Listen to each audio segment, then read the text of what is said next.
అరే మీకు చెప్పుడు మర్చిన సోనియా గాంధీ మేడం ఎరికే కదా సోనియా గాంధీ పువ్వు పార్టీలో షరీకైందట కాదు.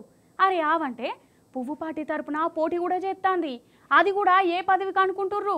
పంచాయతీ ఎలక్షన్లల్లా. ఏంటుంటేనే మీకు కన్ఫ్యూజ్ కొడుతుందా? ముచ్చట చూడుర్రి, క్లారిటీ వచ్చేస్తుందిగా. నిజమే, సోనియా గాంధీ పువ్వు పార్టీ తరపున ఎలక్షన్లలో నిలబడుతుంది. మీరు షాక్ తినకుర్రి, సోనియా గాంధీనే చూడుర్రి. ఇగో గీమెనే నేను చెప్పిన సోనియా గాంధీ. ఈమె కేరళ ఆమె, బీజేపీ లీడరు ఇంటామె.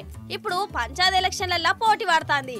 మరి బీజేపీ లీడరు ఇంటామె పేరు సోనియా గాంధీ అని ఎందుకంటదంటున్నారా? అయితే ఈమె నాయన షెయ్యి పార్టీకి వీరాది వీరాభిమానట. పార్టీ కోసము అంగిలు కూడా ఇంపుకొనేటోడట. అందుకే బిడ్డకు చిన్నతనంలోనే సోనియా గాంధీ అని పేరు పెట్టుకొని మురిసిపోయిండు.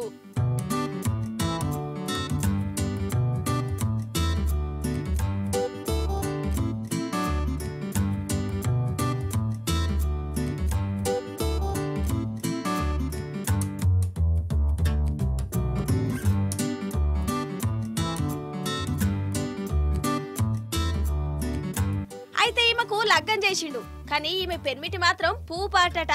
ఇంకేమున్నది, పెళ్లికి ముందు పుట్టింటి మాట వేదం, పెళ్లైనాక పెన్మిటే దైవం అనే సిద్ధాంతాన్ని బాగా పాటిస్తదట.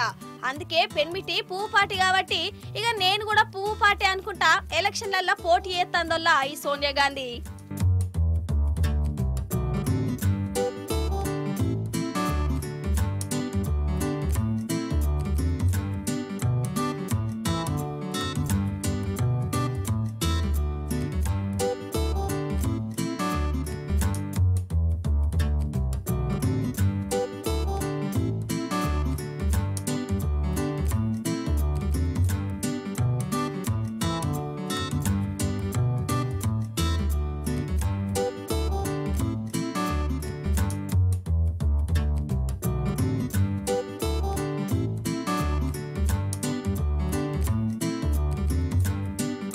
ఇక ఈ సోనియా గాంధీ బీజేపీ తరపున పోటీ చేస్తుందని వార్తలు వచ్చుడుతోనే అందరూ ఒక పరిశనవుడు కాదు, అసలు అంత కన్ఫ్యూజ్ కూడా అవుతుర్రట పబ్లిక్.